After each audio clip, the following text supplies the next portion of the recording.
আসসালামু আলাইকুম রহমতুল্লাহি ওয়া বারাকাতুহু। সম্মানিত দর্শক, ত্রয়োদশ জাতীয় সংসদ নির্বাচন সম্পন্ন হয়েছে বিশাল ভোটের ব্যবধানে এবং বিপুল সংখ্যাগরিষ্ঠতা নিয়ে বিএনপি সরকার গঠন করেছে। সংসদে তাদের আধিপত্য থাকবে অনেক অনেক বেশি এবং সারা বাংলাদেশে যেভাবে তারা জয়লাভ করেছে, এতে করে পথে ঘাটে মাঠে তাদের আধিপত্য থাকবে আওয়ামী লীগ জমানায় ছাত্রলীগ যুবলীগ আওয়ামী লীগের চাইতে অনেক অনেক বেশি। এ কারণ হলো আওয়ামী লীগ জমানাতে আওয়ামী পান্ডারা দুর্নীতি করেছে, অন্যায় করেছে, কিন্তু ওই সময়টাতে সামাজিক যে সংহতি এটি এখনকার সময়ের চাইতে ভালো ছিল। মব ছিল না। বিএনপি জামাত থেকে শুরু করে অন্য যে সকল বিরুদ্ধ পথ এবং মতের যারা লোকজন ছিলেন, তারা অ্যাটলিস্ট পুলিশের কাছে যেতে পারতেন, মামলা করতে পারতেন, প্রকাশ্যে চলাফেরা করতে পারতেন এবং সমাজের যারা গুণীজন তাদের যথেষ্ট একটা সম্মান ছিল। আমি 2018 সনে আওয়ামী লীগ থেকে চলে যাই এবং বিএনপি মনোনয়নে নির্বাচন করি। তো সেক্ষেত্রে কি ধরুন, আমার তো আসলে যদি সেই ইউনূসের জমানায় হতো, আমাকে তো পাড়িয়ে মারা হতো। আওয়ামী লীগ ক্ষমতায় তাদের দলের একজন আলোচিত সংসদ সদস্য দল ত্যাগ করে বিএনপিতে যোগদান করল। তারপর সেই সংসদ সদস্য, সাবেক সংসদ সদস্য প্রকাশ্যে রাজপথে ঘুরে বেড়ালো।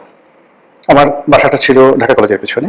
সকালে বিকালে আমি সেখান থেকে যখন যেতাম ঢাকা কলেজের সামনে, গভীর রাত পর্যন্ত 1টা-1.5টা পর্যন্ত 100, 150, 200 এরকম ছাত্রলীগের ছেলেরা ভিড় করতো, আর দিনে তো আরো বেশি। কিন্তু কখনো ছাত্রলীগের, যুবলীগের বা আওয়ামী লীগের কোনো মানুষ আমার দিকে ওই জমানাতে চোখ বাঁকা করে তাকায়নি, একটি অশ্লীল শব্দ উচ্চারণ করেনি এবং আমাকে কখনো আওয়ামী লীগ জমানাতে মোবাইলে টেলিফোন করে কোনো একজন মানুষ দলকে সমালোচনা করার জন্য, আমি তো ওই সময়টাতে শেখ হাসিনা থেকে শুরু করে দলের প্রায় সবাইকে নির্মম নিষ্ঠুরভাবে সমালোচনা করেছি।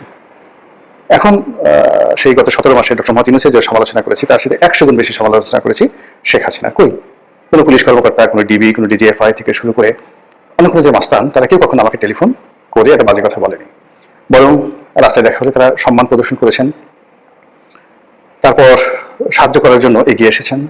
এবং আরো অবাকের ব্যাপার হলো যে সরকারি অফিসগুলোতে যদি কোনো কাজের জন্য আমি যেতাম, ফোন করতাম নিজের জন্য বা অন্য কারোর জন্য, মানে এতটা সাহায্য এবং সহযোগিতা পেতাম যেটি কল্পনা করা যায় না। কেন হতো, কি হতো আমি জানি না।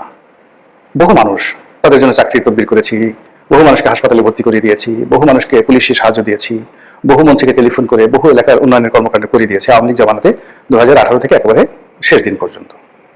কিন্তু গত 17টি মাসে কোনো সরকারি দপ্তরে একটা টেলিফোন করার সাহস আমার ছিল না।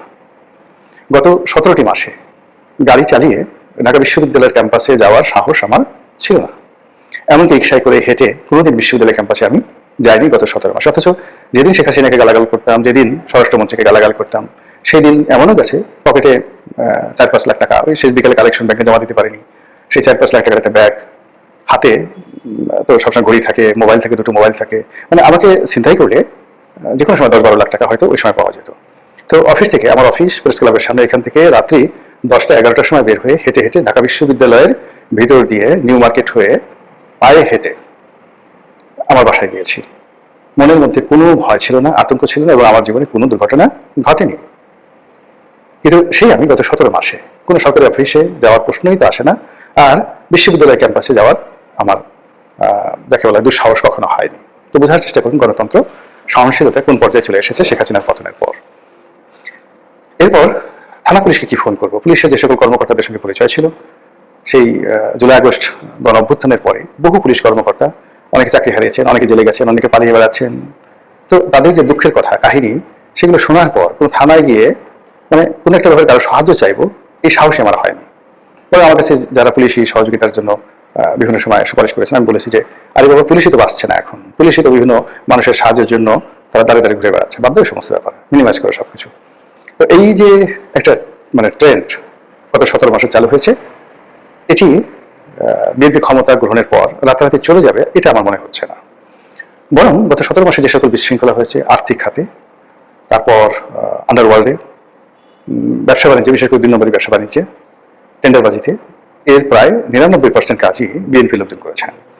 সিটি কর্পোরেশনের টেন্ডার, সিটি কর্পোরেশনগুলোর ময়লার কাজ, পাড়া মহল্লা ডিশ ব্যবসা, ফুটপাতের চাঁদাবাজি, দখল বাণিজ্য, এরপরে আওয়ামী লীগের বিভিন্ন সহায় সম্পত্তি দখল করে সেগুলো আত্মসাৎ করার যে চেষ্টা, আওয়ামী লীগের নেতাদের বিরুদ্ধে, জাতীয় পার্টির নেতাদের বিরুদ্ধে একের পর এক উপর্যুপরি মামলা দিয়ে শত শত হাজার হাজার কোটি টাকা লোপাট করার যে অভিযোগ, কাদের বিরুদ্ধে?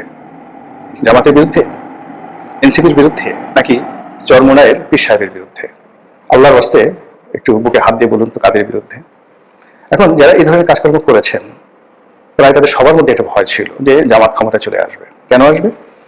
এর কারণ হলো জামাত সততার প্রচার করছে, জান্নাতের টিকিটের কথা বলছে, তারপর তাদের যারা রাজনৈতিক প্রতিপক্ষ তাদের দুর্নীতি, অনিয়ম, এসকল কথাবার্তা তারা বলছে। তো কাজেই জনগণ হয়তো জামাতকে ভোট দিয়ে দেবে। কিন্তু যখন শেষ পর্যন্ত দেখা গেল যে জামাত জয়লাভ করেনি, বরং যে বিএনপির বিরুদ্ধে জামাত অভিযোগ করতো যে তারা চাঁদা আদায় করে, চরমোনাই যাদের বিরুদ্ধে বলতো চাঁদা করে পল্টনে, চাঁদা যায় লন্ডনে, তারপরে তারেক রহমান সাহেবের ঘেড়ি ভাঙা, কোমর ভাঙা, মিলিটারির মায়ের ফ্যানের সঙ্গে টানিয়ে বেদম প্রহার, এ সকল কথাবার্তা বলে তারেক রহমান সাহেবকে যারা ছোট করার চেষ্টা করেছেন, কার্যত দেখা গেছে যে তারেক রহমান সাহেব প্রধানমন্ত্রী হয়েছেন এবং জনগণ ওই যারা চাঁদার অভিযুক্ত সেই দলকেই জনগণ ভোট দিয়েছে। ফলে যারা চাঁদাবাজ, দখলবাজ, মামলাবাজ, গত 17 মাসে নবরূপে যারা যাকে বলা হয় অভিষিক্ত হয়েছেন, নবরূপে যারা ক্ষমতায় ফিরে এসেছেন, তারা চিন্তা করবেন যে আমাদের তো জনগণ ভালোবাসে। যদি চাঁদাবাজি অন্যায় হতো, দখলবাজি অন্যায় হতো, তাহলে তো লোকজন আমাদেরকে ভোট দিত না। যেহেতু লোকজন আমাদের ভোট দিয়েছে, ইট মিনস এটা বৈধ।